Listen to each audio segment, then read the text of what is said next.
ನಮಸ್ತೆ ಸ್ನೇಹಿತರೆ, ಇವತ್ತು ನಾವು ಅಂತಿಮ BA ಸಮಾಜಶಾಸ್ತ್ರ ಕೋರ್ಸ್ 5 ಸಾಮಾಜಿಕ ಚಿಂತನೆಯ ಆಚಾರ್ಯಗಳು ಇದರಲ್ಲಿ ಪರೀಕ್ಷೆ ತಯಾರಿಯನ್ನು ಮಾಡಿಕೊಳ್ಳುವ ಯಾವ ಪ್ರಶ್ನೆಗಳೆಲ್ಲ ತುಂಬಾ ಮುಖ್ಯವಾಗಿರುವಂಥ ಪ್ರಶ್ನೆಗಳು ಮತ್ತು ಅವುಗಳ ಪಾಯಿಂಟ್ಸ್ಗಳನ್ನೆಲ್ಲ ಇವತ್ತು ನೋಡ್ತಾ ಹೋಗುವ. ಮೊದಲಿಗೆ ಸಾಮಾಜಿಕ ಚಿಂತನೆ, ಮಾನವ ಚಿಂತನೆಯ 5 ಮಾರ್ಗಗಳು, ಸಮಾಜಶಾಸ್ತ್ರ ಮತ್ತು ಸಾಮಾಜಿಕ ಚಿಂತನೆಯ ಬೆಳವಣಿಗೆಯ ಬಗ್ಗೆ ಓದ್ಕೊಳ್ಬೇಕು. ಹಳೆಯ ಪ್ರಶ್ನೆ ಪತ್ರಿಕೆಯನ್ನು ಒಮ್ಮೆ ನೋಡಿಕೊಳ್ಳುವ.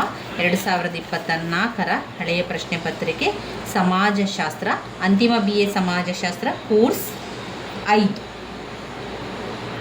ಇದರಲ್ಲಿ 5 ಅಂಕಕ್ಕೆ ಬಂದಿರುವಂಥ ಪ್ರಶ್ನೆಗಳು. ನೈತಿಕ ವಿಕಾಸದ ಅರ್ಥವನ್ನು ನೀಡಿ, ಮಾನವತೆಯ ಧರ್ಮ ಎಂದರೇನು, ಬಸವೇಶ್ವರರವರ ಭೌತಿಕ ಹಿನ್ನೆಲೆಯನ್ನು ಚಿತ್ರಿಸಿ, ಸೈನಿಕ ಮತ್ತು ಕೈಗಾರಿಕಾ ಸಮಾಜದ ಲಕ್ಷಣಗಳನ್ನು ತಿಳಿಸಿ, ಸಾಮಾಜಿಕ ವಾಸ್ತವಾಂಶವನ್ನು ವ್ಯಾಖ್ಯಾನಿಸಿ, ದ್ವಂದ್ವಾತ್ಮಕ ಭೌತಿಕವಾದ ಎಂದರೇನು. ಇನ್ನು 10 ಅಂಕದ ಪ್ರಶ್ನೆಗಳು. ಹರ್ಬರ್ಟ್ ಸ್ಪೆನ್ಸರ್ ಅವರ ವಿಕಾಸದ ಸಿದ್ಧಾಂತವನ್ನು ವಿವರಿಸಿ, ಮಾನವತಾ ಧರ್ಮ ಎಂದರೇನು ವಿವರಿಸಿ, ಲೋಕಾರೂಢಿ ಮತ್ತು ನೈತಿಕ ನಿಯಮಗಳ ಕುರಿತು WG ಸಮ್ಮರ್ ಅವರ ದೃಷ್ಟಿಕೋನವನ್ನು ಚರ್ಚಿಸಿ, ಎಮಿಲೆ ಡರ್ಕಿಮ್ಮರ್ ಅವರಿಂದ ವರ್ಗೀಕರಿಸಲ್ಪಟ್ಟಿರುವ ಆತ್ಮಹತ್ಯೆಯ ಪ್ರಕಾರಗಳನ್ನು ವಿವರಿಸಿ, ವೆಬರ್ ಅವರ ಸಾಮಾಜಿಕ ಕ್ರಿಯೆ ಸಿದ್ಧಾಂತವನ್ನು ಪರಿಶೀಲಿಸಿ. ವಿಭಾಗ C ಯಲ್ಲಿ 15 ಅಂಕದ ಪ್ರಶ್ನೆಗಳು. ಅಗಸ್ಟ್ ಕಾಮ್ಟರ್ ಅವರ 3 ಹಂತಗಳ ಸೂತ್ರವನ್ನು ವಿವರಿಸಿ, ವರ್ಗ ಸಂಘರ್ಷವು ಸಮಾಜದ ಅಭಿವೃದ್ಧಿಗೆ ಕೊಡುಗೆಯಾಗಿದೆ ಚರ್ಚಿಸಿ, ಥಾಮಸ್ ಮೋರ್ ಅವರ ಯುಟೋಪಿಯಾ ಕೃತಿಯಲ್ಲಿ ಪ್ರಸ್ತುತಪಡಿಸಿದ ವಿಚಾರಗಳು ಎಷ್ಟು ಪ್ರಸ್ತುತವಾಗಿದೆ ವಿಶ್ಲೇಷಿಸಿ, ಸಮಕಾಲೀನ ಸಮಾಜದಲ್ಲಿ ಮಹಾತ್ಮ ಗಾಂಧೀಜಿಯವರ ಸತ್ಯಾಗ್ರಹದ ಪರಿಕಲ್ಪನೆಯ ಪ್ರಸ್ತುತತೆಯನ್ನು ಪರಿಶೀಲಿಸಿ. ಇವಿಷ್ಟು ಹಳೆಯ ಪ್ರಶ್ನೆ ಪತ್ರಿಕೆಯಲ್ಲಿ ಬಂದಿರುವಂತಹ ಪ್ರಶ್ನೆಗಳಾಗಿದೆ.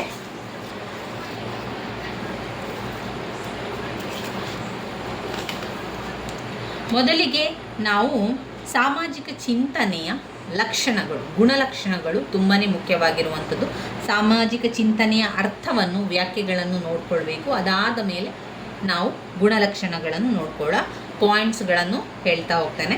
ಸಾಮಾಜಿಕ ಚಿಂತನೆಯು ನಿರಂತರ ಹಾಗೂ ಒಟ್ಟುಗೂಡಿದ ಸ್ವಭಾವವನ್ನು ಹೊಂದಿದೆ. ಸಾಮಾಜಿಕ ಚಿಂತನೆಯು ನಿರಂತರ ಹಾಗೂ ಒಟ್ಟುಗೂಡಿದ ಸ್ವಭಾವವನ್ನು ಹೊಂದಿದೆ. 2, ಸಾಮಾಜಿಕ ಚಿಂತನೆಯು ಸದಾ ಮಾನವ ಜನಾಂಗಕ್ಕೆ ಒಳಿತನ್ನೇ ಉಂಟು ಮಾಡಿರುವುದಿಲ್ಲ. 3, ಸಾಮಾಜಿಕ ಚಿಂತನೆಯು ಅಮೂರ್ತವಾದ ರೂಪವಿಲ್ಲದ ಸ್ವಭಾವದಿಂದ ಕೂಡಿದೆ. 4, ಸಾಮಾಜಿಕ ಚಿಂತನೆಯು ವೈಜ್ಞಾನಿಕವಾಗಿಲ್ಲದಿರುವುದೇ ಅದರ ಸ್ವಭಾವ. 5, ಸಾಮಾಜಿಕ ಚಿಂತನೆಯು ಪ್ರದೇಶದಿಂದ ಪ್ರದೇಶಕ್ಕೆ ಭಿನ್ನವಾಗಿರುತ್ತದೆ. 6, ಸಾಮಾಜಿಕ ಚಿಂತನೆಯು ಯಾವುದೇ ಪುಸ್ತಕಕ್ಕೆ ಅಥವಾ ಸಾಹಿತ್ಯಕ್ಕೆ ಒಳಪಟ್ಟಿರುವುದಿಲ್ಲ. 7, ಸಾಮಾಜಿಕ ಚಿಂತನೆಗಳು ಸಾಮಾಜಿಕ ಸಮಸ್ಯೆಗಳನ್ನೊಳಗೊಂಡಿದೆ. 8, ಸಾಮಾಜಿಕ ಚಿಂತನೆಗಳು ವಿವಿಧ ಸಮುದಾಯಗಳ ಕೊಡುಗೆಗಳಿಂದ ಬಂದಿರುವುದೇ ಆಗಿದೆ. 9, ಸಮಾಜದಲ್ಲಿ ಕಠಿಣ ಸನ್ನಿವೇಶವಿದ್ದಾಗ ಸಾಮಾಜಿಕ ಚಿಂತನೆಗಳು ಉಗಮವಾಗಲು ಕಾರಣವಾಗಿದೆ. ಸಮಾಜದಲ್ಲಿ ಕಠಿಣ ಸನ್ನಿವೇಶವಿದ್ದಾಗ ಸಾಮಾಜಿಕ ಚಿಂತನೆಗಳು ಉಗಮವಾಗಲು ಕಾರಣವಾಗಿದೆ. ಇನ್ನು ಬರುವಂಥದ್ದು ಮಾನವ ಚಿಂತನೆಯ 5 ಮಾರ್ಗಗಳು. ಮಾನವ ಚಿಂತನೆಯ 5 ಮಾರ್ಗಗಳಲ್ಲಿ ಪಾಯಿಂಟ್ಸ್ಗಳು ಈ ರೀತಿಯಾಗಿದೆ.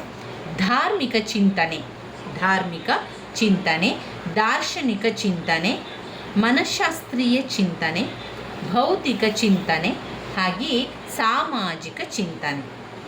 ಸಮಾಜಶಾಸ್ತ್ರ ಮತ್ತು ಸಾಮಾಜಿಕ ಚಿಂತನೆಯ ಸಂಬಂಧಗಳನ್ನು ನಾವು ನೋಡಿದರೆ, ಮೊದಲನೆಯದು ಅಂತರ್ದೃಷ್ಟಿ ಅಥವಾ ಸಾಕ್ಷಾತ್ಕಾರ ಅಥವಾ ಪರೋಕ್ಷ ಜ್ಞಾನವಾಗಿದೆ. 2, ಸಮಾಜಶಾಸ್ತ್ರದ ವಿಷಯವು ನಿಯಮಿತವಾಗಿದ್ದು ಆದರೆ ಸಾಮಾಜಿಕ ಚಿಂತನೆಯು ಹೆಚ್ಚು ವಿಸ್ತಾರದಿಂದ ಕೂಡಿದೆ. 3, ಸಮಾಜಶಾಸ್ತ್ರವು ಇತ್ತೀಚಿನದು ಆದರೆ ಸಾಮಾಜಿಕ ಚಿಂತನೆಯು ಪ್ರಾಚೀನವಾದುದು. 4, ಸಮಾಜಶಾಸ್ತ್ರವು ವಿಶಿಷ್ಟತೆಯನ್ನು ಹೊಂದಿದೆ ಆದರೆ ಸಾಮಾಜಿಕ ಚಿಂತನೆಯು ಕಾಲ್ಪನಿಕತೆಯನ್ನು ಹಾಗೂ ಸರ್ವರಿಗೂ ಸಂಬಂಧಿಸಿದ್ದಾಗಿದೆ. ಸಾಮಾಜಿಕ ಚಿಂತನೆಯ ಬೆಳವಣಿಗೆಗಳನ್ನು ನೋಡಿಕೊಳ್ಳುವ. ಸಾಮಾಜಿಕ ಚಿಂತನೆಯ ಬೆಳವಣಿಗೆಗಳಲ್ಲಿ 1, ಜಾನಪದ ಹಂತ. 2, ಸಾಮಾಜಿಕ ದಾರ್ಶನಿಕರ ಹಂತ. 3, ಸಾಮಾಜಿಕ ಸಿದ್ಧಾಂತದ ಹಂತ. 4, ಸಮಾಜ ವಿಜ್ಞಾನಗಳ ಹಂತ. ಸಾಮಾಜಿಕ ಚಿಂತನೆಯ ಪ್ರಾಮುಖ್ಯತೆಗಳ ಪಾಯಿಂಟ್ಸ್ಗಳನ್ನು ನೋಡುವ. ಅದರಲ್ಲಿ ಸಾಮಾಜಿಕ ಚಿಂತನೆಯು ಸಾಮಾಜಿಕ ಸಮಸ್ಯೆಗಳನ್ನು ನಿವಾರಿಸುವಲ್ಲಿ ಪರಿಹಾರ ಮಾರ್ಗಗಳನ್ನು ತಿಳಿಸುತ್ತದೆ. 2 ಸಮಾಜದ ಸಂಘಟನೆಯ ಅಂತರ್ದೃಷ್ಟಿಯನ್ನು ಪರಿಚಯಿಸುತ್ತದೆ. 3 ಸಮಾಜಕ್ಕೆ ಹೊಸ ಚೈತನ್ಯ ತುಂಬಲು ಸಹಾಯ ಮಾಡುತ್ತದೆ. 4 ಒಳ್ಳೆಯ ಸಾಮಾಜಿಕ ನಡತೆಯನ್ನು ರೂಪಿಸಿಕೊಳ್ಳಲು ಮಾರ್ಗದರ್ಶನ ನೀಡುತ್ತದೆ. 5 ಆಡಳಿತಗಾರರಿಗೆ ಒಳ್ಳೆಯ ಆಡಳಿತ ನೀಡಲು ಮಾರ್ಗದರ್ಶನವನ್ನು ಒದಗಿಸುತ್ತದೆ. 6 ವಿಜ್ಞಾನದ ಬೆಳವಣಿಗೆಗೆ ಬಲಯುತವಾದ ತಳಹದಿಯನ್ನು ಕಲ್ಪಿಸುತ್ತದೆ. 7 ಸಿದ್ಧಾಂತಕ್ಕೆ ಆಧಾರವಾಗಿದೆ. 8 ಪ್ರಾಚೀನ ಸಾಮಾಜಿಕ ಚಿಂತನೆಗಳು ಹೊಸ ಚಿಂತನೆಗಳನ್ನು ರಚನೆ ಮಾಡುವಲ್ಲಿ ಸಹಾಯ ಮಾಡುತ್ತದೆ. ಪ್ರಾಚೀನ ಸಾಮಾಜಿಕ ಚಿಂತನೆಗಳು ಹೊಸ ಚಿಂತನೆಗಳನ್ನು ರಚನೆ ಮಾಡುವಲ್ಲಿ ಸಹಾಯವನ್ನು ಮಾಡುತ್ತದೆ. ಇನ್ನು ಇದರಲ್ಲಿ ನಾವು ಘಟಕ 2 ಪ್ಲೇಟೋ ಅವರ ಸಮಾಜದ ಪರಿಕಲ್ಪನೆಗಳನ್ನು ಓದ್ಕೊಳ್ಬೇಕು. ಇದರಲ್ಲಿ ಪಾಯಿಂಟ್ಸ್ಗಳನ್ನು ಅವರು ಕೊಡಲಿಲ್ಲ, ನಾವು ಅದನ್ನು ನೋಡ್ಕೊಳ್ತಾ ಓದ್ತಾ ಹೋಗಬೇಕು. ಅದರಲ್ಲಿ ಈ ರೀತಿಯಾಗಿ ಕೊಟ್ಟಿದ್ದಾರೆ ನೋಡಿ. ಸಮಾಜದ ಪರಿಕಲ್ಪನೆಯಲ್ಲಿ ಪಾಯಿಂಟ್ಸ್ಗಳು: ವರ್ಗಗಳು ಮತ್ತು ಪೋಷಕರು, ಅದರಲ್ಲಿ ಆಡಳಿತಗಾರರು ಅಥವಾ ನಿಜವಾದ ಪೋಷಕರು, ಸೈನಿಕರು ಅಥವಾ ಸಹಾಯಗಾರರು, ಕುಶಲಕರ್ಮಿಗಳು ಅಥವಾ ಕೈಗಾರಿಕಾ ಅಥವಾ ವ್ಯವಸಾಯ ಕೂಲಿ ಕಾರ್ಮಿಕರು. 2 ಆಳುವ ಅಥವಾ ಪೋಷಕ ವರ್ಗ. ಆಳುವ ಅಥವಾ ಪೋಷಕ ವರ್ಗದಲ್ಲಿ ಪೋಷಕ ವರ್ಗದವರು ಉತ್ತಮ ಜೀವನ ನಡೆಸಲು ಸೀಮಿತವಾದ ಆಸ್ತಿಗಿಂತ ಹೆಚ್ಚಿನದನ್ನು ಹೊಂದಲು ಅವಕಾಶವಿರಲಿಲ್ಲ. ಅವರು ಖಾಸಗಿಯಾಗಿ ವಾಸಿಸುವಂತಿರಲಿಲ್ಲ, ಎಲ್ಲರೊಂದಿಗೆ ವಾಸಿಸಬೇಕಾಗಿತ್ತು, ಆಹಾರ ಸೇವಿಸಬೇಕಾಗಿತ್ತು. ಪೋಷಕರು ಅವರುಗಳ ಪತ್ನಿಯರು ಹಾಗೂ ಮಕ್ಕಳು ಒಂದು ಸಮುದಾಯದಂತೆ ವಾಸಿಸಬೇಕಿತ್ತು. ಪ್ಲೇಟೋ ಸಮತಾವಾದದ ಪತ್ನಿ ಹಾಗೂ ಸಮತಾವಾದದ ಆಸ್ತಿ ಬಗ್ಗೆ ಪ್ರತಿಪಾದಿಸಿದ್ದರು. ಅವರುಗಳು ನಿಗದಿತವಾದ ವೇತನವನ್ನು ಪಡೆಯಬೇಕಾಗಿತ್ತು. ಅವರುಗಳು ಯಾವುದೇ ಕಾರಣಕ್ಕೂ ಬೆಳ್ಳಿ ಒಡವೆಗಳನ್ನು ಧರಿಸುವಂತಿರಲಿಲ್ಲ. 3ನೇ ಪಾಯಿಂಟ್ ಸೈನಿಕರು. 4 ಸಾಮಾನ್ಯ ಜನರು. 5 ಮಕ್ಕಳನ್ನು ಸಾಕುವುದು. ತತ್ವಜ್ಞಾನಿ ರಾಜ್. ಇವಿಷ್ಟು ವಿಚಾರಗಳು ಅದರಲ್ಲಿ ಬರುವಂಥದ್ದು. ಇನ್ನು ಬರುವಂಥದ್ದು ಅರಿಸ್ಟಾಟಲ್ನ ಬಗ್ಗೆ ಸಾಮಾಜಿಕ ವ್ಯವಸ್ಥೆ. ಅರಿಸ್ಟಾಟಲ್ನ ಸಾಮಾಜಿಕ ವ್ಯವಸ್ಥೆಯನ್ನು ನೋಡ್ಕೊಳ್ಳೋದಾದರೆ ನೈಸರ್ಗಿಕ ಕ್ರಮ ವ್ಯವಸ್ಥೆ, ಸಾಮಾಜಿಕ ವ್ಯವಸ್ಥೆ. ಅದರಲ್ಲಿ 1 ಆಸ್ತಿ, 2 ಕುಟುಂಬ, 3 ವಿವಾಹ, 4 ಸಾಮಾಜಿಕ ನಿಯಂತ್ರಣ, 5 ಸಾಮಾಜಿಕ ರಚನೆ, 6 ಸಾರ್ವಜನಿಕ ಆರೋಗ್ಯ, 7 ಶಿಕ್ಷಣ.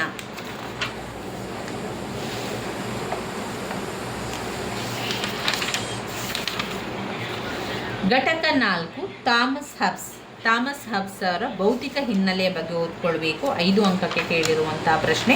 ಅವರ ಭೌತಿಕ ಹಿನ್ನೆಲೆಯಲ್ಲಿ 1 ಶ್ರೀಮಂತ ಹಾಗೂ ಬಡವರ ನಡುವಿನ ಅಸಮಾನತೆಯಿಂದಾಗಿ ಸಮಾಜದಲ್ಲಿ ಘರ್ಷಣೆ ಉಂಟಾಗಿತ್ತು.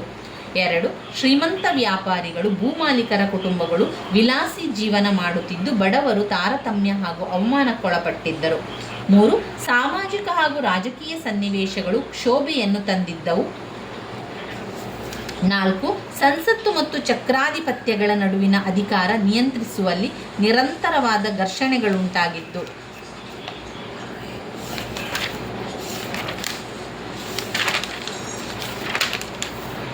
ಘಟಕ 5 ಜಾನ್ ಲಾಕ್ ಅವರ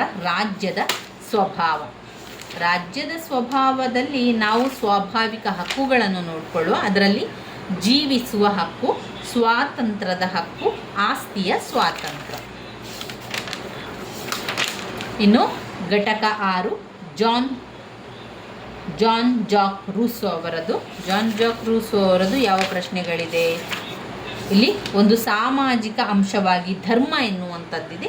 ಸಾಮಾಜಿಕ ಜೀವನದಲ್ಲಿರುವ ಧರ್ಮಕ್ಕೆ ರೂಸೋ ಅವರು ಹೆಚ್ಚಿನ ಪ್ರಾಮುಖ್ಯತೆಯನ್ನು ನೀಡಿದ್ದಾರೆ. ಅದರಲ್ಲಿ ಅವರು ಧರ್ಮವನ್ನು 3 ವಿಶಿಷ್ಟತೆಗಳಿಂದ ಗುರುತಿಸಿದ್ದಾರೆ. 1 ಮಾನವನ ಧರ್ಮ, ನಾಗರಿಕ ಧರ್ಮ, 3 ಪೌರೋಹಿತ ಧರ್ಮ. ಮಾನವ ಧರ್ಮ, ನಾಗರಿಕ ಧರ್ಮ, ಪೌರೋಹಿತರ ಧರ್ಮವಾಗಿರುವಂಥದ್ದು. ಇನ್ನು ಬ್ಲಾಕ್ 2ರಲ್ಲಿ JW ಫೆಡ್ರಿಚ್ ಹೆಗೆಲ್. ಬ್ಲಾಕ್ 2ರಲ್ಲಿ ನಾವು ಓದಬೇಕಾಗಿರುವಂತಹ ಪ್ರಶ್ನೆಗಳು ಯಾವುದಿದೆ ಅಂತ ನೋಡುವ. ಗುರುತು ಹಾಕ್ಕೊಂಡಿರುವಂತಹ ಪ್ರಶ್ನೆಗಳನ್ನು ಮೊದಲಿಗೆ ಓದ್ಕೊಳ್ಳಿ. ಅನಂತರದಲ್ಲಿ ನಿಮಗೆ ಯಾವ ಪ್ರಶ್ನೆಗಳು ಮುಖ್ಯವಾಗಿದೆ ಅಥವಾ ಯಾವುದನ್ನು ಓದ್ಕೊಳ್ಬೇಕೋ ಅದನ್ನು ಕೂಡ ಓದ್ಕೊಳ್ಳಿ ಸ್ನೇಹಿತರೆ. ಮೊದಲಿಗೆ ನೀವು ಇಂಪಾರ್ಟೆಂಟ್ ಆಗಿ ಹಳೆಯ ಪ್ರಶ್ನೆ ಪತ್ರಿಕೆಯಲ್ಲಿ ಬಂದಿರುವಂತಹ ಪ್ರಶ್ನೆಗಳನ್ನೇ ಮೊದಲಿಗೆ ಓದ್ಕೊಳ್ಳಿ. ನಿಕಾಲೋ ಮಕೈವೇಲಿ ಅವರ ಭೌತಿಕ ಹಿನ್ನೆಲೆಯನ್ನು ಓದ್ಕೊಳ್ಬೇಕು. ಅವರ ಭೌತಿಕ ಹಿನ್ನೆಲೆಯಲ್ಲಿ ಒಬ್ಬ ರಾಜಕೀಯ ಚಿಂತಕನಾಗಿ 4 ಗುರಿಗಳನ್ನು ಅವರು ಒತ್ತಿ ಹೇಳಿದ್ದಾರೆ. 1, ವೈಚಾರಿಕ ಜ್ಞಾನವನ್ನು ವಿಸ್ತರಿಸುವುದು. 2, ಸಮಾಜದಿಂದ ಮೂಢನಂಬಿಕೆಯ ಪದ್ಧತಿಗಳನ್ನು ನಿರ್ಮೂಲನೆ ಮಾಡುವುದು. ಇಟಲಿಯ ನಗರಗಳನ್ನು ಹೆಚ್ಚು ಶ್ರೀಮಂತಗೊಳಿಸುವುದು. ಇಟಲಿಯ ಏಕತೆಯಾಗಿದೆ. ಇನ್ನು ಘಟಕ 10 ಅಗಸ್ಟ್ ಕಾಮ್ಟರ್ ಅವರ ಭೌತಿಕ ಹಿನ್ನೆಲೆ ಕೂಡ ಓದ್ಕೊಳ್ಬೇಕು. ಅಗಸ್ಟ್ ಕಾಮ್ಟರ್ ಅವರ 3 ಹಂತಗಳ ನಿಯಮ ಕೂಡ ಇಂಪಾರ್ಟೆಂಟ್. ಹಾಗೆ ಅಗಸ್ಟ್ ಕಾಮ್ಟರ್ ಅವರ ವಿಜ್ಞಾನಗಳ ಶ್ರೇಣಿ ಕೂಡ ತುಂಬಾ ಮುಖ್ಯವಾಗಿರುವಂಥ ಪ್ರಶ್ನೆಯಾಗಿದೆ. ಇದರಲ್ಲಿ 3 ಹಂತಗಳ ನಿಯಮಗಳಲ್ಲಿ ಕಾಲ್ಪನಿಕ ಹಂತ ಅಥವಾ ಪ್ರಾಚೀನ ಕಾಲದ ದೇವಶಾಸ್ತ್ರದ ಹಂತ, ಅಮೂರ್ತ ಹಂತ ಅಥವಾ ಮಧ್ಯಕಾಲನ ಆದಿಭೌತಿಕ ಹಂತ, 3ನೇದು ಆಧುನಿಕ ಯುಗದ ವೈಜ್ಞಾನಿಕ ಹಂತ. ಇಷ್ಟನ್ನು ಓದ್ಕೊಳ್ಳಿಕ್ಕಿರುವಂಥದ್ದು. ಇನ್ನು ವಿಜ್ಞಾನ ಶ್ರೇಣಿಯನ್ನು ನೋಡಿದರೆ ಭೌತಶಾಸ್ತ್ರ, ನೀತಿಶಾಸ್ತ್ರ, ರಾಜಕೀಯ ಶಾಸ್ತ್ರ, ಆಮೇಲೆ ಅದನ್ನು ಈ ರೀತಿಯಾಗಿ ಕೂಡ ವರ್ಗೀಕರಿಸಿದ್ದಾರೆ: ಜ್ಞಾಪಕ ಶಕ್ತಿ, ಕಲ್ಪನಾ ಶಕ್ತಿ, ತಾರ್ಕಿಕ ಶಕ್ತಿ. ಅಗಸ್ಟ್ ಕಾಮ್ಟ್ನ ಶ್ರೇಣೀಕೃತ ವಿಜ್ಞಾನಗಳು ಈ ರೀತಿಯಾಗಿದೆ: ಗಣಿತಶಾಸ್ತ್ರ, ಖಗೋಳಶಾಸ್ತ್ರ, ಭೌತಶಾಸ್ತ್ರ, ರಾಸಾಯನಶಾಸ್ತ್ರ, ಜೀವಶಾಸ್ತ್ರ, ಆಮೇಲೆ ಸಮಾಜಶಾಸ್ತ್ರ. ಹರ್ಬರ್ಟ್ ಸ್ಪೆನ್ಸರ್ ಅವರ ವಿಕಾಸದ ಸಿದ್ಧಾಂತಗಳು ಮತ್ತು ಸಮಾಜದ ವಿಧಗಳು. 3 ಮೂಲಭೂತ ನಿಯಮಗಳು: ಅಧಿಕ ಶಕ್ತಿಯ ನಿಯಮ, ನಾಶ ಮಾಡಲಾಗದ ಅಂಶ, ನಿರಂತರ ಚಲನಾ ಸಿದ್ಧಾಂತ.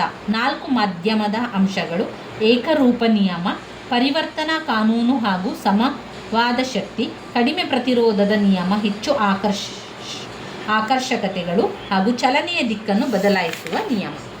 ಸಮಾಜದ ವಿಧಗಳಲ್ಲಿ ಸರಳ ಸಮಾಜ, ಸಂಯುಕ್ತ ಸಮಾಜ, ಇಮ್ಮಡಿ ಸಂಯುಕ್ತ ಸಮಾಜ, 3 ಸಂಯುಕ್ತ ಸಮಾಜ ಇರುವಂಥದ್ದು.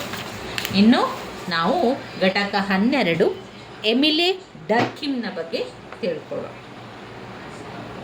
ಎಮಿಲೆ ಡರ್ಕಿಮರವರ ಆತ್ಮಹತ್ಯೆಯ ಅಧ್ಯಯನ ತುಂಬಾ ಮುಖ್ಯವಾಗಿರುವಂಥದ್ದು. ಸಾಮಾಜಿಕ ವಾಸ್ತವಾಂಶಗಳ ಗುಣಲಕ್ಷಣಗಳಲ್ಲಿ ಬಾಹ್ಯ ನಿರ್ಬಂಧಪಡಿಸು ಸಾಮಾಜಿಕ ವಾಸ್ತವಾಂಶಗಳನ್ನು ವಸ್ತುಗಳಂತೆ ಪರಿಗಣಿಸಬೇಕು. ಬೇರೆ ಸಾಮಾಜಿಕ ವಾಸ್ತವಾಂಶಗಳ ಜೊತೆ ಹೋಲಿಕೆ ಮಾಡುವುದು. ಆತ್ಮಹತ್ಯೆಯ ಅಧ್ಯಯನ. ಇದರಲ್ಲಿ ಡರ್ಕಿಮ್ ಅವರು ಆತ್ಮಹತ್ಯೆಗೆ ಸಂಬಂಧಿಸಿದ ಅನೇಕ ಸಿದ್ಧಾಂತಗಳನ್ನು ತಿರಸ್ಕರಿಸಿದ್ದಾರೆ. ಅವರು ಮಾಡಿರುವ ಸಂಶೋಧನೆಯ ಪ್ರಕಾರ ಅನುವಂಶೀಯತೆಯು ಆತ್ಮಹತ್ಯೆಗೆ ಕಾರಣವಲ್ಲವೆಂದು ಅವರು ಹೇಳುವಂಥದ್ದು. ಕೆಲವು ಸಮಾಜ ವಿಜ್ಞಾನಿಗಳು ಅವಲೋಕಿಸಿರುವಂತೆ ವಂಶವಾಹಿನಿಗಳಿಂದ ಆಸಕ್ತ ಮನಸ್ಸು ಮಾನಸಿಕ ಕ್ಷೋಭೆಗೊಳಗಾಗಿ ಆತ್ಮಹತ್ಯೆ ಮಾಡಿಕೊಳ್ಳುವುದೆಂದು ಹೇಳಿದ್ದಾರೆ. 1, ಡರ್ಕಿಮ್ನ ಪ್ರಕಾರ ಆತ್ಮಹತ್ಯೆಯು ಮಾನಸಿಕವಾಗಿರುವುದಿಲ್ಲ, ಸಾಮಾಜಿಕ ಪರಿಣಾಮದಿಂದ ಉಂಟಾಗುತ್ತದೆ. 2, ಭೌಗೋಳಿಕ ಮತ್ತು ವಾತಾವರಣದಿಂದ ಆತ್ಮಹತ್ಯೆ ಉಂಟಾಗುವುದಿಲ್ಲ. 3, ಅನುಕರಣೆಯಿಂದ ಆಗುವ ಆತ್ಮಹತ್ಯೆಗೆ ಸಂಬಂಧಿಸಿದ ದತ್ತಾಂಶಗಳು ಸಾಕಷ್ಟು ಇಲ್ಲದಿರುವುದರಿಂದ ಅದು ಪುಷ್ಟೀಕರಿಸಲು ಸಾಧ್ಯ ಇಲ್ಲ. ಆತ್ಮಹತ್ಯೆಯ ವರ್ಗೀಕರಣ: ಆತ್ಮಾಭಿಮಾನಕ್ಕೆ ಧಕ್ಕೆಯಾದಾಗ, ಪರರ ಹಿತಕ್ಕೋಸ್ಕರ, ನಿಯಮರಾಹಿತ್ಯತೆ.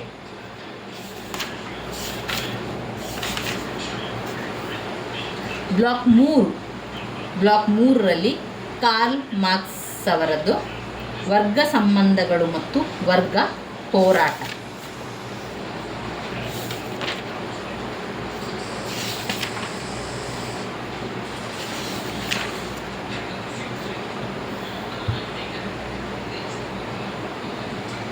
ಇದರಲ್ಲಿ ಮುಖ್ಯವಾಗಿ ನಾವು ಈ ರೀತಿಯಾಗಿ ಕಾಣ್ಬೋದು: ಪೆಟ್ರಿಸಿಯನ್ಸ್, ಫ್ಲೆಬಿಯನ್ಸ್ ಅಂದರೆ ಜಮೀನ್ದಾರರು ಮತ್ತು ಕುಲೀನರು, ಪ್ಲೀಬಿಯನ್ಸ್ ಅಂದರೆ ಸಾಮಾನ್ಯ ಜನರು, ಗುಲಾಮರು ಮತ್ತು ಸೇವಕರು.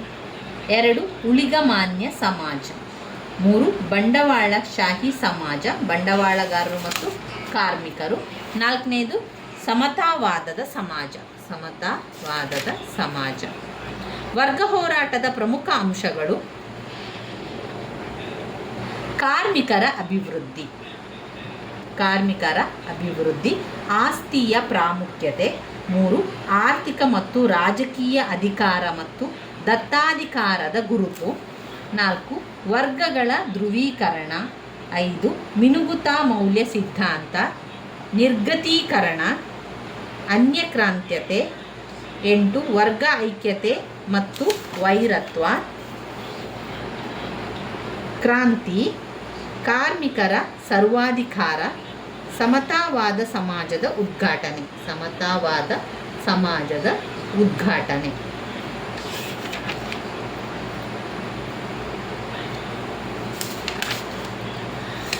ಮ್ಯಾಕ್ಸ್ ವೆಬರ್, ಘಟಕ 14, ಮ್ಯಾಕ್ಸ್ ವೆಬರ್ ಅವರ ನೌಕರಶಾಹಿ ಬಗ್ಗೆ ಓದ್ಕೊಳ್ಬೇಕು.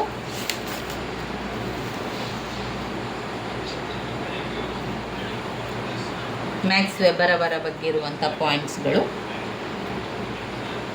ಮ್ಯಾಕ್ಸ್ ವೆಬರ್ ಅವರು ಸಾಮಾಜಿಕ ಕ್ರಿಯೆಯ 4 ಮುಖ್ಯ ಲಕ್ಷಣಗಳನ್ನು ಅವರು ಗುರುತಿಸಿದ್ದಾರೆ.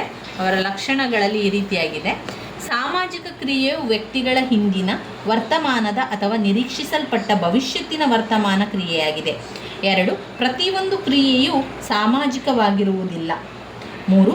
ಸಾಮಾಜಿಕ ಕ್ರಿಯೆಯು ಪರಸ್ಪರ ಜಾಗೃತಿಯ ಫಲಶ್ರುತಿಯಾಗಿದೆ. 4. ಸಾಮಾಜಿಕ ಕ್ರಿಯೆಯು ಅನುಕರಣೆಯಲ್ಲ.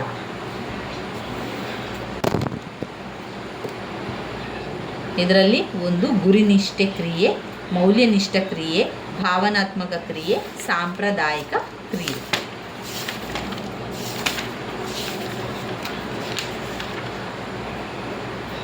ವೆಬ್ಬರ್ ಅವರು ನೌಕರಶಾಹಿಯ ಕೆಲವು ಮುಖ್ಯ ಲಕ್ಷಣಗಳನ್ನು ಎತ್ತಿ ಹಿಡಿದಿದ್ದಾರೆ. ಅವುಗಳಲ್ಲಿ 1 ಅವೈಯಕ್ತಿಕ ನಿಯಮಗಳ ಮಹತ್ವ. 2 ಸ್ಪಷ್ಟ ಮತ್ತು ನಿರ್ದಿಷ್ಟ ಕಾರ್ಯಗಳು. 3 ಅಧಿಕಾರದ ಏಣಿ ಶ್ರೇಣಿ. ಅರ್ಹತೆಯ ಆಧಾರದ ಮೇಲೆ ಆಯ್ಕೆ.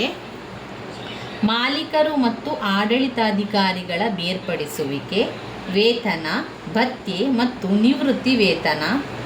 7 ಪೂರ್ಣಾವಧಿ ವೃತ್ತಿ. 8 ನಿಯಂತ್ರಣದ ನಿಯಮಗಳಿಗೆ ಅನುಸಾರವಾಗಿ ನೌಕರಶಾಹಿಯ ಕಾರ್ಯನಿರ್ವಹಿಸುತ್ತದೆ. 9 ಕಚೇರಿ ಮತ್ತು ದಾಖಲೆಗಳ ನಿರ್ವಹಣೆ. 10 ಅಧಿಕಾರಿಗಳ ಸಂಬಂಧಗಳ ವ್ಯವಸ್ಥೀಕರಣ. 11 ಕಾರ್ಯನಿರ್ವಹಣೆಯಲ್ಲಿ ವಸ್ತುನಿಷ್ಠತೆ. 12 ಜೀವನ ವೃತ್ತಿ.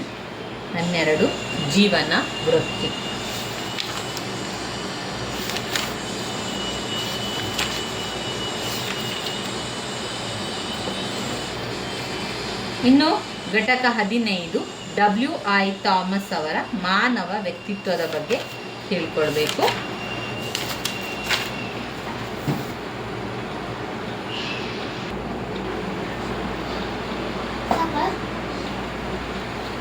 ಮಾನವ ವ್ಯಕ್ತಿತ್ವದಲ್ಲಿ ಮನೋಭಾವನೆಗಳು, ಅಪೇಕ್ಷೆಗಳು, ಮನೋಭಾವಗಳ ಗುಣಲಕ್ಷಣಗಳನ್ನು ನೋಡಿಕೊಳ್ಳುವ. ಮನೋಭಾವಗಳ ಗುಣಲಕ್ಷಣಗಳಲ್ಲಿ 1 ಭೌತಿಕ ಜಗತ್ತಿನಲ್ಲಿ ಯಾಂತ್ರಿಕ ಬದಲಾವಣೆಗೆ ಸಹಾಯಕವಾಗಿದೆ.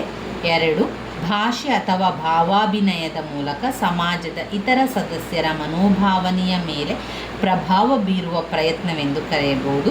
3 ಇದು ಒಂದು ಮಾನಸಿಕ ಚಟುವಟಿಕೆಯಾಗಿದ್ದು ಇದು ವ್ಯಕ್ತಿಯ ಮನಸ್ಸಿನಲ್ಲಿ ಇರುವವರೆಗೂ ತಕ್ಷಣವಾಗಿ ಗೋಚರವಾಗದೇ ಇರಬಹುದು. 4 ಮನೋಭಾವನೆಗಳು ಒಂದು ಮೌಲ್ಯಗಳಲ್ಲಿ ವಸ್ತುನಿಷ್ಠ ಪ್ರತಿರೂಪತೆಯನ್ನು ಹೊಂದಿದೆ. 5 ಮನೋಭಾವನೆಯು ಅನುಕೂಲಕರ ವಸ್ತುಗಳಿಗೆ ಪ್ರತಿಸ್ಪಂದಿಸಿದರೆ ಅದು ಒಂದು ಸಕಾರಾತ್ಮಕ ಮೌಲ್ಯವನ್ನು ಹೊಂದಿದೆ. ಮನೋಭಾವನೆಗಳು ತಾತ್ಕಾಲಿಕವಾಗಿರಬಹುದು, ಶಾಶ್ವತವಾಗಿರಬಹುದು. ತಾತ್ಕಾಲಿಕ ಮನೋಭಾವನೆಗಳು ಸಾಂದರ್ಭಿಕವಾದುದಾಗಿರುತ್ತದೆ. ಮನೋಭಾವನೆಗಳು ಸಂವೇದನೆಯೊಂದಿಗೂ ಸಂಬಂಧಿಸಿದೆ ಮತ್ತು ಬಲವಾದ ಭಾವನೆಗಳು, ಸಂವೇದನೆಗಳು ಮತ್ತು ಅನಿಸಿಕೆಗಳೊಂದಿಗೆ ಬಹಳವಾಗಿ ಸಂಬಂಧಿಸಿದೆ. 8 ಮನೋಭಾವನೆಗಳು ಪ್ರೇರಣೆಯೊಂದಿಗೆ ಸಂಬಂಧಿಸಿದೆ. 9 ಮನೋಭಾವನೆಗಳು ಸಾಮಾಜಿಕ ಗ್ರಹಿಕೆಯನ್ನು ವಿವರಿಸುತ್ತದೆ. ಇನ್ನು ವ್ಯಕ್ತಿತ್ವ ವರ್ಗೀಕರಣದಲ್ಲಿ 1 ಫಿಲಿಸ್ಟೈನ್ ವ್ಯಕ್ತಿತ್ವ. ಇಂತಹ ವ್ಯಕ್ತಿತ್ವದವರು ಸಾಂಪ್ರದಾಯವಾದಿ ಸ್ವರೂಪದವರಾಗಿರುತ್ತಾರೆ. 2ನೇದು ಬೊಹೆಮಿಯನ್ ವ್ಯಕ್ತಿತ್ವ, ಮನೋಧರ್ಮದ ಸ್ವರೂಪದವರಾಗಿದ್ದು. 3ನೇದು ಕ್ರಿಯಾತ್ಮಕ ವ್ಯಕ್ತಿತ್ವವು ಬೊಹೆಮಿಯನ್ ವ್ಯಕ್ತಿತ್ವದ ನಂತರದ ಹಂತವಾಗಿದೆ. ಇನ್ನು ನಾವು ನೋಡುವಂಥದ್ದು ಘಟಕ 16ರಲ್ಲಿ ಫ್ರಾಂಕ್ಲಿನ್ ಹೆನ್ರಿ ಗಿಡ್ಡಿಂಗ್ ಅವರ ಪ್ರಭೇದ ಪ್ರಜ್ಞೆ ಇದೆ. ಪ್ರಭೇದ ಪ್ರಜ್ಞೆ 10 ಅಂಕ ಕೇಳಿರುವಂಥ ಪ್ರಶ್ನೆ. ಪ್ರಭೇದ ಪ್ರಜ್ಞೆಯಲ್ಲಿ ನಾವು ಗಿಡ್ಡಿಂಗ್ಸ್ರವರು 4 ರೀತಿಯ ಪ್ರಭೇದ ಪ್ರಜ್ಞೆಗಳನ್ನು ಮತ್ತು ಸಂವಾದಿಯಾಗಿ 4 ರೀತಿಯ ಸಮಾಜಗಳನ್ನು ಗುರುತಿಸಿದ್ದಾರೆ.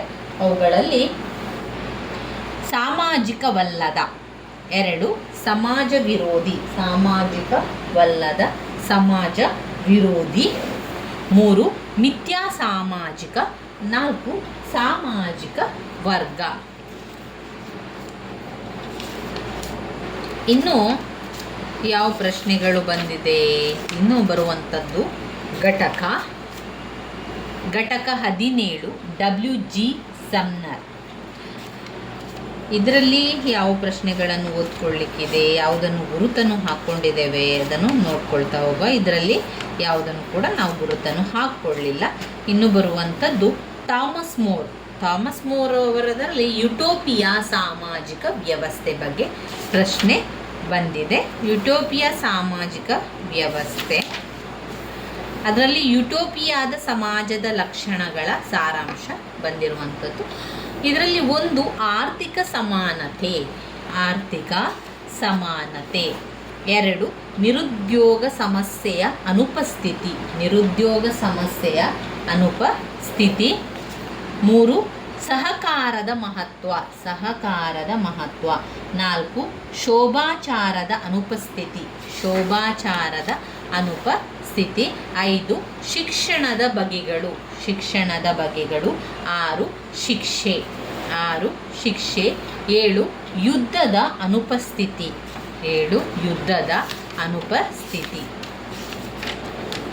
ಇನ್ನು ಬರುವಂಥದ್ದು ಬ್ಲಾಕ್ 4ರಲ್ಲಿ ಕಾರ್ಲ್ ಮ್ಯಾನ್ಹಿಮ್ ಅವರ ಒಂದು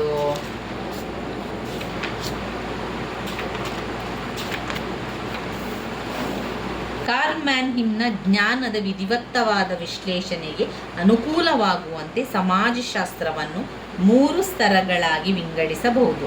1 ಕ್ರಮಬದ್ಧ ಅಥವಾ ಸಾಮಾನ್ಯ ಸಮಾಜಶಾಸ್ತ್ರ, 2 ತೌಲನಿಕ ಸಮಾಜಶಾಸ್ತ್ರ, 3 ರಾಚನಿಕ ಸಮಾಜಶಾಸ್ತ್ರ. ಅದರಲ್ಲಿ ಸ್ಥಿತಿ ಸಮಾಜಶಾಸ್ತ್ರ, ಚಲನಶೀಲ ಸಮಾಜಶಾಸ್ತ್ರ, ಇವಿಷ್ಟು ಪಾಯಿಂಟ್ಸ್ಗಳನ್ನು ಅದರಲ್ಲಿ ಕಾಣ್ಬೋದಾಗಿದೆ. ಇನ್ನು ಬರುವಂಥದ್ದು ಘಟಕ 20 ಮಹಿಳಾ ಅಂತಸ್ತು 15 ಅಂಕಕ್ಕೆ ಬಂದಿರುವಂತಹ ಪ್ರಶ್ನೆಯಾಗಿದೆ. ಮನು ಅವರು ಗುರುತಿಸಿರುವ 5 ಮೂಲಗಳು: ಪರಮದತ್ತಾಧಿಕಾರವನ್ನು ಹೊಂದಿದ ರಚಿತಗೊಂಡಿರುವ ವೇದಗಳು ಪವಿತ್ರ ಧರ್ಮದ ಮೊದಲ ಮೂಲವಾಗಿದೆ. ಧರ್ಮಶಾಸ್ತ್ರಗಳು ಹಾಗೂ ಸ್ಮೃತಿಗಳನ್ನು 2ನೇ ಮೂಲವೆಂದು ಒಳಗೊಂಡಿದೆ. ವೇದನೆಗಳನ್ನು ಬಲ್ಲವರಿಂದ ಬಂದ ಸಂಪ್ರದಾಯ ಹಾಗೂ ಆಚರಣೆಗಳು ಧರ್ಮದ 3ನೇ ಮೂಲ. ಶುದ್ಧ ಮನಸ್ಸುಳ್ಳ ಹಾಗೂ ಧರ್ಮದ ವಿಶ್ಲೇಷಣೆಯಲ್ಲಿ ಸ್ವಾರ್ಥ ಮನೋಭಾವ ಪ್ರೇರಣೆ ಇಲ್ಲದ ಸಾಧು ಸ್ವಭಾವದ ವ್ಯಕ್ತಿಗಳಿಂದ ವಿಶ್ಲೇಷಣೆಯನ್ನು ನೀಡಲಾಗಿದೆ. 5 ಪ್ರಜ್ಞೆಯು ಧರ್ಮದ ಅಂತಿಮ ಮೂಲವಾಗಿದೆ. ಪ್ರಜ್ಞೆ ಎನ್ನುವಂಥದ್ದು ಧರ್ಮದ ಅಂತಿಮ ಮೂಲ. ಧರ್ಮದ ಬಗೆಗಳು: ಸಾಮಾನ್ಯ ಧರ್ಮದ ಬಗೆಗಳಲ್ಲಿ ಮೊದಲನೆಯದು ಸಾಮಾನ್ಯ ಧರ್ಮ, 2 ರಾಜಧರ್ಮ, 3 ಆಶ್ರಮ ಧರ್ಮ. ಆಶ್ರಮ ಧರ್ಮದಲ್ಲಿ ಬ್ರಹ್ಮಚರ್ಯಾಶ್ರಮ, ಗೃಹಸ್ಥಾಶ್ರಮ, ವಾನಪ್ರಸ್ಥಾಶ್ರಮ, ಸನ್ಯಾಸ ಆಶ್ರಮ. 4 ವರ್ಣಧರ್ಮ, ಬ್ರಾಹ್ಮಣ, ಕ್ಷತ್ರಿಯ, ವೈಶ್ಯ, ಶೂದ್ರರು. 5 ಸ್ತ್ರೀ ಧರ್ಮ, 6 ದಾಂಪತ್ಯ ಧರ್ಮ, 7 ಆಪದ್ ಧರ್ಮ. ವರ್ಣ ಅಥವಾ ಶೂದ್ರರ ಅಂತಸ್ತಿನಲ್ಲಿ ಇದರಲ್ಲಿ ಪಾಯಿಂಟ್ಸ್ಗಳನ್ನು ನಾವು ಓದ್ತಾ ಹೋಗಬೇಕಾಗ್ತದೆ. ಅವರು ಪಾಯಿಂಟ್ಸ್ ರೀತಿಯಲ್ಲಿ ಕೊಡಲಿಲ್ಲ, ವಿವರಣೆಯನ್ನು ನಾವು ತಿಳಿತಾ ಹೋಗಬೇಕಾಗಿರುವಂಥದ್ದು. ಇನ್ನು ಇದರಲ್ಲಿ ಮಹಿಳಾ ಅಂತಸ್ತುಗಳಲ್ಲಿ ಪಾಯಿಂಟ್ಸ್ಗಳನ್ನು ಕೊಡಲಿಲ್ಲ, ನಾವು ಓದ್ಕೊಂಡು ಅದನ್ನು ಪಾಯಿಂಟ್ಸ್ಗಳನ್ನು ಮಾಡ್ತಾ ಹೋಗುವಂಥದ್ದು. ಮೊದಲನೇದಾಗಿ ಇಲ್ಲಿ ಎಲ್ಲಿ ಮಹಿಳೆಯರನ್ನು ಗೌರವಿಸುತ್ತಾರೆಯೋ ಅಲ್ಲಿ ದೇವರುಗಳು ನೆಲೆಸಿರುತ್ತಾರೆ. 2, ಜ್ಯೋತಿಯಾಗಿ ಮಹಿಳೆಯರನ್ನು ಮನು ಅವರು ಪ್ರಶಂಸಿಸಿದ್ದಾರೆ. 3, ಕುಟುಂಬವನ್ನು ನೋಡಿಕೊಳ್ಳುವ ಮಕ್ಕಳ ಸಾಕುವ ಮಹಿಳೆಯರ ಹೃದಯ ಕೋಮಲತೆಯನ್ನು ಮನು ಅವರು ಪ್ರಶಂಸಿಸಿದ್ದಾರೆ. 4, ಸಂಪತ್ತಿನ ದೇವತೆಯ ಸಂಕೇತಗಳಾಗಿ ಮಹಿಳೆಯರನ್ನು ಪರಿಗಣಿಸಿದ್ದಾರೆ. ಕೆಲವು ಶ್ಲೋಕಗಳಲ್ಲಿ ಸ್ವಾತಂತ್ರ್ಯಕ್ಕೆ ಮಹಿಳೆಯರು ಅರ್ಹರಲ್ಲ ಎಂದು ಮನು ಅವರು ಹೇಳಿದ್ದಾರೆ. 2, ಮಹಿಳೆಯರ ಮೇಲೆ ಹಲವು ನಿರ್ಬಂಧನೆಗಳನ್ನು ಮನುಸ್ಮೃತಿ ಹಾಕಿದೆ. 3, ಯಜ್ಞ ಯಾಗಾದಿಗಳನ್ನು ನೆರವೇರಿಸಲಿಕ್ಕೆ ಮಹಿಳೆಗೆ ಹಕ್ಕು ಇರಲಿಲ್ಲ. 4, ಮನು ಅವರು ಅವಲೋಕಿಸಿರುವಂತೆ ಮಹಿಳೆಯರು ಸಾಮಾನ್ಯವಾಗಿ ಬುದ್ಧಿವಂತಿಕೆಯಲ್ಲಿ ಪುರುಷರಿಗಿಂತ ಕೆಳಮಟ್ಟದವರಾಗಿರುತ್ತಾರೆ. 5, ಪತಿಯನ್ನು ಪತ್ನಿ ಹಿಂದಿಕ್ಕಿದರೆ ಅಥವಾ ಪತಿಯ ಮೇಲೆ ಪ್ರಭುತ್ವ ಸಾಧಿಸಲು ಪ್ರಯತ್ನಿಸಿದರೆ ಆಕೆಯು ಹಲವಾರು ಕಾಯಿಲೆಗಳಿಗೆ ತುತ್ತಾಗಬೇಕಾಗುತ್ತದೆ ಎಂದು ಮನು ಅವರು ಹೇಳಿದ್ದಾರೆ.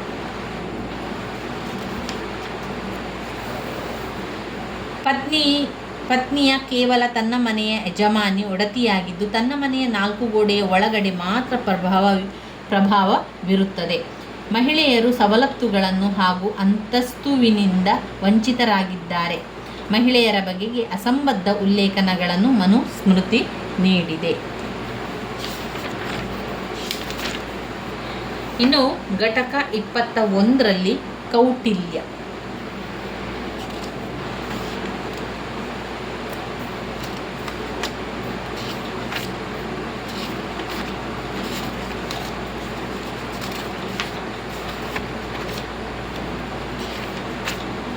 ಬಸವೇಶ್ವರರ ಬಗ್ಗೆ ಓದ್ಕೊಳ್ಬೇಕು. ಘಟಕ 22 ಬಸವೇಶ್ವರರ ಭೌತಿಕ ಹಿನ್ನೆಲೆ ಹಾಗೆ ಕಾಯಕದ ಪರಿಕಲ್ಪನೆಗಳು, ಯಾವ ರೀತಿ ಮಹಿಳೆಯರ ಅಂತಸ್ತಿನ ಬಗ್ಗೆ ಹೇಳಿರುವಂಥದ್ದು, ಶಿಸ್ತು, ಶಿಕ್ಷಣದ ಹಕ್ಕು, ವಿಧವೆ ಪುನರ್ವಿವಾಹ, ಚಿಂತನೆಯ ಸ್ವಾತಂತ್ರ್ಯ, ವಿವಾಹ, ಇದೆಲ್ಲ ಕಾಣ್ಬೋದು. ಇದಾದ ಮೇಲೆ ಮೋಹನ್ ದಾಸ್ ಕರ್ಮಚಂದ್ರ ಗಾಂಧಿ ಅವರದ್ದು ಓದ್ಕೊಳ್ಬೇಕು. ಸತ್ಯಾಗ್ರಹದ ಬಗ್ಗೆ. ಇದರಲ್ಲಿ ಸತ್ಯಾಗ್ರಹದಲ್ಲಿ ಅವರು ಯಾವ ರೀತಿ ಕೊಟ್ಟಿದ್ದಾರೆ, ಸತ್ಯಾಗ್ರಹದ ಅರ್ಥವನ್ನು ಓದ್ಕೊಳ್ಳಿ. ನಂತರ ಅದರಲ್ಲಿ ಪಾಯಿಂಟ್ಸ್ಗಳನ್ನು ನೋಡೋದಾದರೆ, ಸತ್ಯಾಗ್ರಹ ಎನ್ನುವುದು ಗಾಂಧೀಜಿಯವರು ಬ್ರಿಟಿಷರ ವಿರುದ್ಧ ಹೋರಾಡಲು ರೂಪಿಸಿದ ಮಾರ್ಗ ಎಂಬ ಅರ್ಥ ಇದೆ. ಸತ್ಯಾಗ್ರಹ ಎನ್ನುವುದು ಸತ್ಯಕ್ಕೆ ಅಂಟಿಕೊಂಡಿರುವುದು ಎನ್ನುವ ಅರ್ಥ ನೀಡುತ್ತದೆ. 3, ಸತ್ಯಾಗ್ರಹ ಎನ್ನುವುದು ಸತ್ಯ ಮತ್ತು ಅಹಿಂಸೆಯಿಂದ ಬಂದುದಾಗಿದೆ. 4, ಸತ್ಯಾಗ್ರಹವು ಪರಿಪೂರ್ಣ ಅಹಿಂಸೆಯನ್ನು ಅಪೇಕ್ಷಿಸುತ್ತದೆ. 5, ಸತ್ಯಾಗ್ರಹ ಸಿದ್ಧಾಂತ ಹಳೆಯದೆ, ಸತ್ಯ ಎಂಬ ಪದವು ವೇದದಷ್ಟೇ ಹಳೆಯದು. 6, ಸತ್ಯಾಗ್ರಹ ಎನ್ನುವುದು ಜೀವನದ ಪ್ರಾಯೋಗಿಕ ತತ್ವವಾಗಿದೆ. ಆತ್ಮದಂಡನೆಯು ಸತ್ಯಾಗ್ರಹದಲ್ಲಿ ಎದುರಾಳಿಗಳ ಪರಿವರ್ತನೆಯನ್ನು ಮಾಡಲು ಕೆಲವು ವೇಳೆ ಗಾಂಧಿ ಸತ್ಯಾಗ್ರಹ ಮತ್ತು ನಿಷ್ಕ್ರಿಯ ಪ್ರತಿಭಟನೆ ಇವೆರಡರ ನಡುವೆ ಅರ್ಥಗೊಂದಲ ಉಂಟಾಗುತ್ತದೆ. 8, ಅಸಹಕಾರ ಎನ್ನುವುದು ನಿಷ್ಕ್ರಿಯ ಸ್ಥಿತಿಯಲ್ಲ. 9, ಸಮರ ಸಮಾನವಾಗಿ ಸತ್ಯಾಗ್ರಹ. ಸತ್ಯಾಗ್ರಹದ ವಿಧಗಳು ಉಪವಾಸವು ಸತ್ಯಾಗ್ರಹ, ಸ್ವಪ್ರೇರಣೆಯ ವಲಸೆ, ಶಾಂತಿಯುತ ರೀತಿಯಲ್ಲಿ ಅಸಹಕಾರ ಸತ್ಯಾಗ್ರಹ, ನಾಗರಿಕ ಅವಿಧೇಯ ಎನ್ನುವ ಸತ್ಯಾಗ್ರಹ, ಸಾಮಾನ್ಯ ಘರ್ಷಣೆಗಳ ತೀರ್ಮಾನಗಳಿಗಾಗಿ ಗಾಂಧೀಜಿಯವರು 1930ರ ದಶಕದಲ್ಲಿ ಶಾಂತಿ ಸೈನ್ಯಗಳ ರಚನೆಗೆ ಶಿಫಾರಸು ಮಾಡಿದ್ದರು.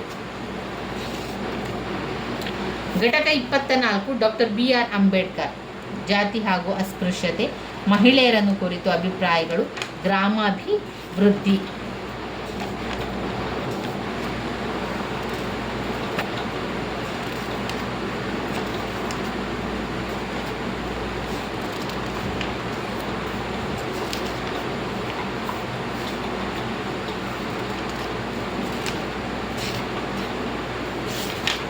ಇವಿಷ್ಟು ಆಯಿತು. ಇವಿಷ್ಟು ನಮ್ಮ ಅಂತಿಮ BA ಸಮಾಜಶಾಸ್ತ್ರ ಕೋರ್ಸ್ 5ರಲ್ಲಿ ಬಂದಿರುವಂತಹ ಮುಖ್ಯವಾದಂತಹ ಪ್ರಶ್ನೆಗಳಾಗಿದೆ ಸ್ನೇಹಿತರೆ. ನೀವು ಹಳೆಯ ಪ್ರಶ್ನೆ ಪತ್ರಿಕೆಗಳನ್ನು ನೋಡಿಕೊಂಡು ಅದರಲ್ಲಿ ರಿಪೀಟ್ ಆಗಿರುವಂತಹ ಪ್ರಶ್ನೆಗಳನ್ನು ಈ ರೀತಿಯಾಗಿ ಗುರುತನ್ನು ಹಾಕ್ಕೊಳ್ಳಿ. ನಂತರ ನೀವು ಪಾಯಿಂಟ್ಸ್ ಬುಕ್ ಅಂತ ಮಾಡಿಕೊಂಡಿದ್ರೆ ಆ ಪಾಯಿಂಟ್ಸ್ ಬುಕ್ಕಲ್ಲಿ ಮುಖ್ಯವಾದ ಪ್ರಶ್ನೆಯನ್ನು ಬರೆದು ಅದಕ್ಕಿರುವಂತಹ ಪಾಯಿಂಟ್ಸ್ಗಳನ್ನು ಮಾತ್ರ ಬರ್ಕೊಳ್ಳಿ. ಆ ಪಾಯಿಂಟ್ಸ್ಗಳನ್ನು ಸರಿಯಾಗಿ ಕಲಿತ್ಕೊಳ್ಳಿ, ಅರ್ಥ ಮಾಡಿಕೊಂಡು ಕಲಿಯಿರಿ. ಒಂದು ವೇಳೆ ನಿಮಗೆ ಆ ರೀತಿ ಕಲಿಯೋಕ್ಕೆ ಆಗ್ತಾ ಇಲ್ಲ ಅಂತಾದರೆ ಬಾಯ್ಪಾಠ ಮಾಡಿ ಆದರೂ ಕಲಿಯಿರಿ. ಒಟ್ಟಿನಲ್ಲಿ ಆ ಪಾಯಿಂಟ್ಸ್ಗಳು ನಿಮಗೆ ಸರಿಯಾಗಿ ಗೊತ್ತಿದ್ದಾಗ ನಂತರ ವಿವರಣೆಯನ್ನು ಬರೀಲಿಕ್ಕೆ ಏನೂ ಕಷ್ಟ ಇಲ್ಲ. ವಿವರಣೆಯನ್ನು ಬರೀಬೇಕಾದ್ರೆ ಯಾವ ರೀತಿ ನಾವು ಒಂದು ವಿಚಾರವನ್ನು ಬೇರೆಯವರಿಗೆ ನಾವು ತಿಳಿಸ್ತೇವೆ ಅದೇ ರೀತಿಯಲ್ಲಿ ವಿವರಣೆಯನ್ನು ಬರಿತಾ ಹೋಗುವಂಥದ್ದು. ಒಮ್ಮೆ ಬರೀಲಿಕ್ಕೆ ನೀವು ಆರಂಭ ಮಾಡಿದರೆ ನೀವು ಅದಕ್ಕೆ ಸಂಬಂಧಪಟ್ಟಂತೆ ಬೇರೆ ಬೇರೆ ವಿಚಾರಗಳನ್ನು ಬರಿತಾ ಹೋಗುವಂಥದ್ದು. ಒಮ್ಮೆ ಸರಿಯಾಗಿ ಪಾಯಿಂಟ್ಸನ್ನು ಕಲಿತ ನಂತರ ಆ ಪಾಯಿಂಟ್ಸ್ನ ಒಳಗಡೆ ಯಾವ ರೀತಿ ವಿವರಣೆ ಇದೆ ಅಂತ ನೋಡ್ಕೊಳ್ಳಿ. ಈಗ ಉದಾಹರಣೆಗೆ ಸಾಮಾಜಿಕ ಚಿಂತನೆ ಲಕ್ಷಣಗಳನ್ನು ನೀವು ಕಲಿತಾ ಇದ್ದೀರಿ ಅಂತಾದರೆ ಒಂದು ಪಾಯಿಂಟ್ಸ್ ಬರ್ತದೆ. ಸಾಮಾಜಿಕ ಚಿಂತನೆಯು ನಿರಂತರ ಹಾಗೂ ಒಟ್ಟುಗೂಡಿದ ಸ್ವಭಾವವನ್ನು ಹೊಂದಿದೆ ಅಂತ. ಇದಕ್ಕೆ ಸಂಬಂಧಪಟ್ಟಂತೆ ಏನು ವಿಚಾರ ಕೊಟ್ಟಿದ್ದಾರೆ ಅಂತ ಓದ್ತಾ ಹೋಗುವಂಥದ್ದು, ಒಮ್ಮೆ ಓದ್ತಾ ಹೋಗುವಂಥದ್ದು. ಪ್ರಾಚೀನ ಕಾಲದಿಂದಲೂ ಮಾನವ ಸತತವಾಗಿ ಪ್ರಕೃತಿ ಹಾಗೂ ಸಾಮಾಜಿಕ ಸನ್ನಿವೇಶಗಳ ಜೊತೆಗೆ ಹೊಂದಿಕೊಂಡು ಹೋಗುವ ಪ್ರಯತ್ನ ಮಾಡುತ್ತಿದ್ದಾನೆ. ಈ ರೀತಿ ಹೋಗಲಿಕ್ಕೆ ಸಾಮಾಜಿಕ ಯೋಜನೆ ಅಥವಾ ಮುಂದಾಲೋಚನೆ ಅಗತ್ಯವಾಗಿದ್ದು ಈ ಮೂಲಕ ಸಮಸ್ಯೆಗಳನ್ನು ಹೇಗೆ ಪರಿಹರಿಸಿಕೊಳ್ಳಬಹುದೆಂಬುದನ್ನು ತಿಳಿಯುವುದೇ ಆಗಿರುವಂಥದ್ದು. ನೋಡಿ, ಸಾಮಾಜಿಕ ಚಿಂತನೆ ಎನ್ನುವಂಥದ್ದು ನಿರಂತರವಾಗಿ ನಡೀತಾ ಇರ್ತದೆ. ಚಿಂತನೆ ಮಾಡುವಂಥದ್ದು, ನಾವು ಯಾವುದೋ ಒಂದು ವಿಷಯಕ್ಕೆ ಚಿಂತನೆ ಮಾಡ್ತಾ ಇದ್ದೇವೆ, ಯೋಚನೆ ಮಾಡ್ತಾ ಇದ್ದೇವೆ ಅಂತ ಆದರೆ ಅದು ನಿರಂತರವಾಗಿ ನಡೀತಾ ಇರ್ತದೆ. ಅದು ಒಂದು ದಿವಸ ಮಾತ್ರ ಚಿಂತನೆ ಮಾಡುವಂಥದ್ದಲ್ಲ, ಪ್ರತಿ ಬಾರಿ ಪ್ರತಿ ಕ್ಷಣ ಕೂಡ ನಾವು ಎಲ್ಲ ವಿಚಾರಗಳ ಬಗ್ಗೆ ಚಿಂತನೆ ಮಾಡ್ತಾ ಇರುವಂಥದ್ದು. ಆದ್ದರಿಂದ ಸಾಮಾಜಿಕ ಚಿಂತನೆ ಎನ್ನುವಂಥದ್ದು ಯಾವಾಗಲೂ ಅದು ನಡೀತಾ ಇರುವಂಥದ್ದು. ಅದು ಇವತ್ತು ಅಥವಾ ನಾಳೆ ಮಾತ್ರ ಅಲ್ಲ, ತಾತ್ಕಾಲಿಕ ಅಲ್ಲ, ಅದು ಶಾಶ್ವತವಾಗಿ ನಿರಂತರವಾಗಿ ನಡೀತದೆ. ಹಾಗೆ ಒಟ್ಟುಗೂಡಿದ ಸ್ವಭಾವವನ್ನು ಕೂಡ ಹೊಂದಿದೆ. ಈ ರೀತಿಯಾಗಿ ಅದರ ವಿವರಣೆಯನ್ನು ತಿಳ್ಕೊಳ್ತಾ ಹೋಗುವಂಥದ್ದು. ಹಾಗೆ ನೀವು ಪಾಯಿಂಟ್ಸ್ ಬುಕ್ ಮಾಡೋದಿಲ್ಲ ಅಂತಂದರೆ ನಿಮ್ಮ ಟೆಕ್ಸ್ಟ್ ಬುಕ್ಕಲ್ಲಿ ನೀವು ಈ ರೀತಿಯಾಗಿ ಗುರುತನ್ನು ಹಾಕ್ಕೊಂಡು ಓದ್ಕೊಳ್ಳಿ. ಒಮ್ಮೆ ಓದ್ಕೊಳ್ಬೇಕಾದ್ರೆ ಈ ರೀತಿ ಗುರುತು ಹಾಕ್ಕೊಂಡ್ರೆ ಮತ್ತೊಮ್ಮೆ ಓದಬೇಕಾದ್ರೆ ಅದರ ಪಾಯಿಂಟ್ಸನ್ನಷ್ಟೇ ನೋಡ್ಕೊಳ್ಳಿಕ್ಕೆ ಸಾಧ್ಯ ಆಗ್ತದೆ. ಆದಷ್ಟು ಹಳೆಯ ಪ್ರಶ್ನೆ ಪತ್ರಿಕೆಯಲ್ಲಿ ರಿಪೀಟಾಗಿ ಕೇಳಿರುವಂತಹ ಪ್ರಶ್ನೆಗಳನ್ನು ಮೊದಲಿಗೆ ಓದ್ಕೊಳ್ಬೇಕು. ಇವಿಷ್ಟು ನೀವು ನೆನಪಲ್ಲಿ ಇಟ್ಕೊಳ್ಳಿ. ಹಾಗೆ ಪರೀಕ್ಷೆಗೆ ಬರೀಬೇಕಾದರೂ ಕೂಡ ಹಾಗೆ 5 ಅಂಕದ ಪ್ರಶ್ನೆಗೆ 1.5 ಪುಟದಷ್ಟು ಉತ್ತರವನ್ನು ಬರೆಯಿರಿ. ಹಾಗೆಯೇ 10 ಅಂಕದ ಪ್ರಶ್ನೆಗಳಿಗೆ 3 ರಿಂದ 4 ಪುಟದಷ್ಟು ಉತ್ತರ ಇರಲಿ. ಹಾಗೆಯೇ 15 ಅಂಕದ ಪ್ರಶ್ನೆಗೆ 4 ರಿಂದ 5 ಪುಟದಷ್ಟಾದರೂ ನಿಮ್ಮ ಉತ್ತರ ಇರಬೇಕು. ನೀವು ಉತ್ತರವನ್ನು ಬರಿಬೇಕಾದ್ರೆ ತುಂಬ ಫಾಸ್ಟಾಗಿ ಉತ್ತರವನ್ನು ಬರಿಬೇಕು. ತುಂಬ ನಿಧಾನವಾಗಿ ಮಾಡಬೇಡಿ. ನಿಧಾನವಾಗಿ ಬರಿತಾ ಹೋದರೆ ಕೊನೆಯ ಪ್ರಶ್ನೆಗಳಿಗೆ ನಮಗೆ ಸಮಯಾವಕಾಶ ಇರುವುದಿಲ್ಲ. ಆದ್ದರಿಂದ ಆರಂಭದಲ್ಲಿಯೇ ತುಂಬಾ ಫಾಸ್ಟಾಗಿ ನಿಮ್ಮ ಉತ್ತರವನ್ನು ಬರಿತಾ ಹೋಗಬೇಕು. ಒಂದು ವೇಳೆ ಆ ಒಂದು ಪ್ರಶ್ನೆಗೆ ಉತ್ತರ ನಿಮಗೆ ಆ ಸಮಯದ ಒಳಗೆ ಆಗಲಿಲ್ಲ ಅಂತಂದರೆ ಒಂದು ಪುಟದಷ್ಟು ಬಿಟ್ಟು, ಒಂದು ಪುಟವನ್ನು ಬಿಟ್ಟು ನಂತರ ಮುಂದಿನ ಪ್ರಶ್ನೆಗೆ ನಾವು ಹೋಗ್ತಾ ಬರಿತಾ ಹೋಗಬೇಕು. ಸ್ನೇಹಿತರೆ, ನನ್ನ ವೀಡಿಯೋಸ್ ಎಲ್ಲ ನಿಮಗೆ ಇಷ್ಟ ಆಗಿದ್ದರೆ ಲೈಕ್ ಕೊಡಿ, ಶೇರ್ ಮಾಡಿ, ಸಬ್ಸ್ಕ್ರೈಬ್ ಮಾಡಲಿಕ್ಕೆ ಮರಿಬೇಡಿ. ಧನ್ಯವಾದಗಳು. ಪಾಯಿಂಟ್ಸ್ಗಳ ವಿವರಣೆಯೆಲ್ಲ ನಾವು ಮುಂದಿನ ವಿಡಿಯೋದಲ್ಲಿ ತಿಳಿತಾ ಹೋಗೋ ಸ್ನೇಹಿತರೆ. ಯಾರೆಲ್ಲ ಓದಲಿಕ್ಕೆ ಆರಂಭ ಮಾಡಲಿಲ್ಲವೋ ಇವತ್ತಿನಿಂದಲಾದರೂ ಕೂಡ ನಿಮ್ಮ ಪರೀಕ್ಷೆ ತಯಾರಿಯನ್ನು ಮಾಡಿಕೊಳ್ಳಿ. ಧನ್ಯವಾದಗಳು.